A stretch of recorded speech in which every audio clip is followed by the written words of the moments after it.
harapan FPPJ antara lain yaitu gubernur baru lebih memperhatikan kemajuan anak-anak muda Jakarta, khususnya milenial dan Gen Z.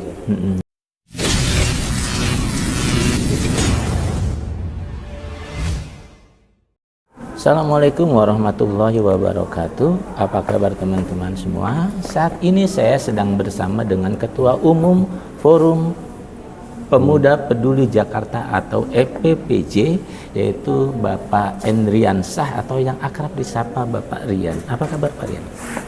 Baik Mas Rahman. Teman-teman, beliau adalah aktivis yang konsisten mengamati dinamika di lingkungan Pemprov DKI Jakarta ya, Bang Dian ya. Oke. Nah, kemarin itu ada satu momen bersejarah, yaitu dilantiknya Gubernur dan Wakil Gubernur DKI Jakarta untuk periode 2024 hingga 2029, yaitu Bapak Pramono Anung dan Rano Karno. Tentunya warga Jakarta memiliki harapan yang sangat luar biasa kepada pasangan ini yang kedua-duanya merupakan kader dari PDIP. Nah, kita akan melihat nih dari kacamata Pak Rian sebagai orang yang intens mengamati Jakarta, seperti apa pandangan beliau. Silakan Pak Rian. Baik, pertama-tama saya ucapkan terima kasih Sama-sama atas kesempatan yang diberikan Bang Rahman kepada FPPJ. Pertama-tama juga saya mengucapkan selamat atas pelantikan kemarin kepada Bapak Pramono Anung dan Bang Rano sebagai Gubernur DKI 2025-2030 terkait kepemimpinan baru di Jakarta. FPPJ selalu bersinergi dan berkolaborasi tentang kemajuan kota Jakarta. Oke. Gitu kira-kira Mas. Harapan Bang Rian sendiri terhadap gubernur baru ini apa Bang? Harapan FPPJ antara lain yaitu gubernur baru lebih memperhatikan kemajuan anak-anak muda Jakarta, khususnya milenial dan Gen Z. Karena apa? Karena menurut kami FPPJ, kepemimpinan anak muda Jakarta pada hari ini belum terlalu maksimal. Nah, harusnya di zaman kepemimpinan Bang Pramono dan Bang Dul, anak-anak muda di Jakarta terus dilibatkan, baik dalam pembangunan Jakarta maupun berbagai macam kegiatan-kegiatan atau program-program yang bersentuhan langsung dengan masyarakat Jakarta. Artinya dari gubernur baru ini diharapkan ada program-program khusus untuk kalangan Gen Z gitu ya? Betul. Misalnya apa nih Bang Rian? Ya, antara lain lebih mengedepankan kegiatan-kegiatan yang bersifat sosialisasi. Baik itu dari peraturan-peraturan daerah maupun kegiatan-kegiatan sosial khususnya yang sangat menyentuh bagian lapisan masyarakat DKI Jakarta. Oke. Nah, setelah dilantik oleh Pak Prabowo kemarin di Istana, kan beliau ini langsung mengikuti sidang paripurna nih di DPRD untuk menyampaikan pidato perdananya. Ada dua catatan penting dari pidato beliau. Pertama, saya nggak pernah menduga bahwa akan menjadi gubernur DKI. Yang kedua, dia menyatakan bahwa DKI masih menjadi ibu kota negara. Karena seperti apa yang dikatakan Pak Prabowo, Presiden RI maupun oleh Mendagri kepada beliau bahwa perpres perpindahan itu belum ditandatangani, sehingga nomenklatur Jakarta ini masih DKI Jakarta, bukan DKJ atau daerah khusus Jakarta. Nah, dengan adanya sosok yang nggak menyangka nih bakal jadi gubernur, kira-kira semua harapan yang tadi Abang sampaikan bisa nggak terrealisasi? Kalau saya justru teman-teman FPPJ malah justru sebaliknya Mas Rahman. Dengan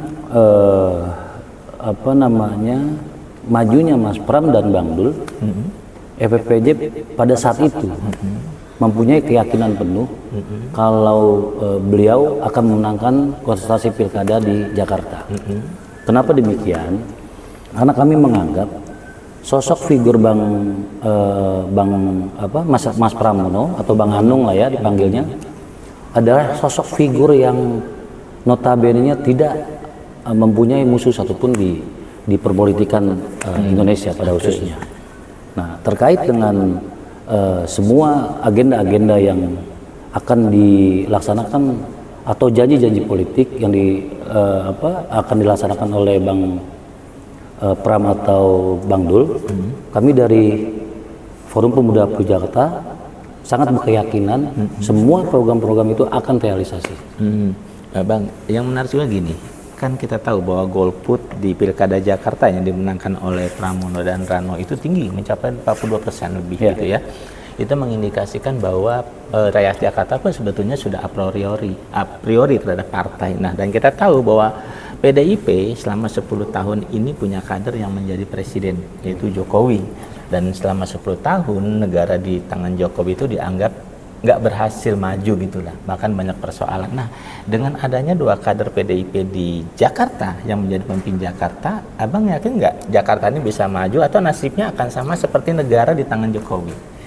Baik, kalau kami lebih cenderung kita kesampingkan dulu dari sisi partai politiknya, oke. Tapi kita lebih cenderung melihat bahwa figur Bang Pram dan Bang Dul ini adalah figur yang mempunyai kapasitas kepemimpinan.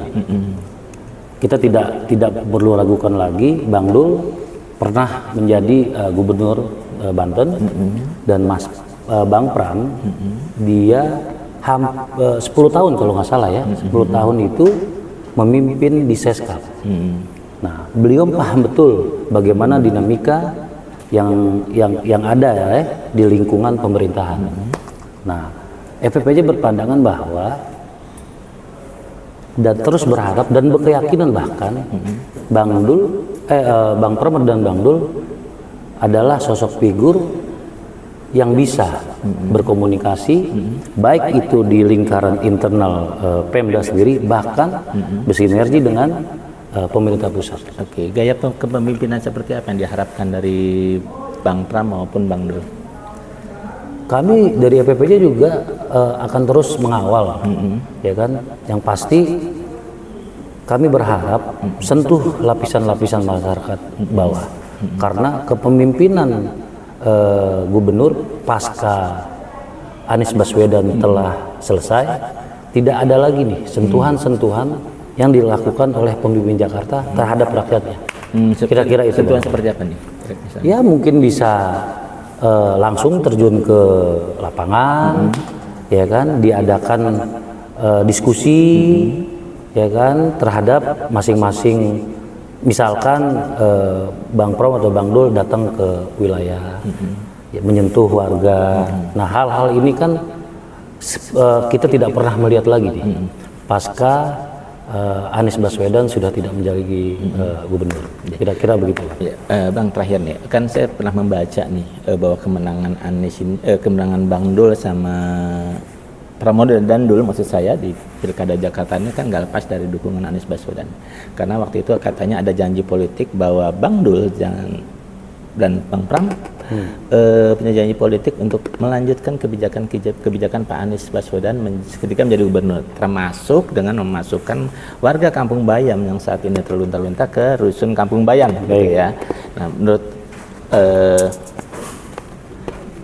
Bang Rian sendiri, Pak Rian, mampu nggak Pramono dan Dul merealisasikan semua janji, terutama memasukkan warga Kampung Bayam ke rusun Kampung Bayam? Ya, makanya kita juga lihat nih Mas, sebenarnya dinamika yang terjadi di sana itu kita juga harus melihat dari dua sudut pandang. Dalam artian harusnya dimintakan dulu, kita harus melihat pendapat dari teman-teman yang ada di sana, yaitu mungkin BUMD saya sebut ya, Jakpro lah, yang mewakili itu, beri mereka kesempatan untuk melakukan perbaikan-perbaikan. Itu pertama. Yang kedua, kami berharap kalau kita lihat dari sisi gaya bahasanya Bang Pram atau Bang Dul ini mempunyai gaya bahasa itu yang memang kan santun. Beliau ini kan ya mungkin dari sangat memahami kultur Jawa lah ya. Saya rasa mampu kok untuk mengatasi itu. Kalau seandainya nih apa yang diharapkan oleh FPPJ tidak sesuai kenyataannya, apa yang akan dilakukan? Kami akan terus bersuara. Kami akan terus memberikan masukan dan saran kepada Bang Pram dan Bang Dul selaku Gubernur DKI dan Wakil Gubernur DKI agar ya kan semua janji-janji politik beliau harus dilaksanakan di Jakarta selama 5 tahun ya. Kira-kira gitu Bang. Artinya kalau misalnya nggak terjadi nih seperti yang diharapkan, wah, bisa turun FPPJ bisa turun nih ke jalan. Oh iya. Kalau intinya FPPJ siapapun gubernurnya, FPPJ akan tetap mengawal dan terus berkolaborasi dengan Pemprov DKI. Tetapi kalau andaikan ya kan ada indikasi yang sangat merugikan warga Jakarta, FPPJ menjadi bagian yang mengkritisi setiap program-program yang tidak bersentuhan langsung atau merugikan warga Jakarta. Juga akan memberikan masukan-masukan yang konstruktif ya. Betul. Ya teman-teman semua, memang kalau hadirnya seorang pemimpin baru itu selalu membawa harapan baru. Harapannya tentu bagaimana kehidupan masyarakat menjadi lebih baik, wilayah juga semakin baik, kesejahteraan juga meningkat, begitu kan Bang ya? Betul. Kalau masih ada yang ingin disampaikan untuk Pak Pramono dan Bang Dul, silakan Bang. Oke. Kami dari Forum Pemuda Peduli Jakarta, saya Ketua Umum FPPJ mewakili semua pengurus dan segenap anggota teman-teman FPPJ memberikan saran kepada Bang Dul, kepada Bang Pram dan Bang Dul agar tetap konsisten, ya kan terhadap janji-janji politiknya untuk kemajuan Kota Jakarta dan tetap konsisten membantu warga Jakarta. Saya rasa itu, Mas. Ya teman-teman, sangat menarik apa yang disampaikan oleh Bang Tian. Semoga ya gubernur dan wakil gubernur baru di Indonesia, di Jakarta maksud saya, apalagi salah satunya wagubnya merupakan orang Betawi ya. Betul. Bisa membuat Jakarta lebih maju dibanding pemimpin-pemimpin yang sebelumnya. Bang Roman, satu lagi boleh? Boleh, silakan. Satu lagi, kami berharap gubernur terpilih Bang Pram dan Bang Dul bisa berselaras dengan teman-teman legislatif itu penting. Kebon Siri, itu Mas. Betul, karena kalau hubungan mereka itu terjadi kesenjangan, terjadi gap, iya, betul. Banyak program-program yang bisa terhambat ya. Betul. Bang Rian, makasih. Oke, makasih Mas Rahman. Teman-teman semua, demikianlah bincang-bincang saya dengan Pak Rian, Ketua Umum FPPJ. Kita bertemu lagi pada podcast yang selanjutnya. Assalamualaikum warahmatullahi wabarakatuh.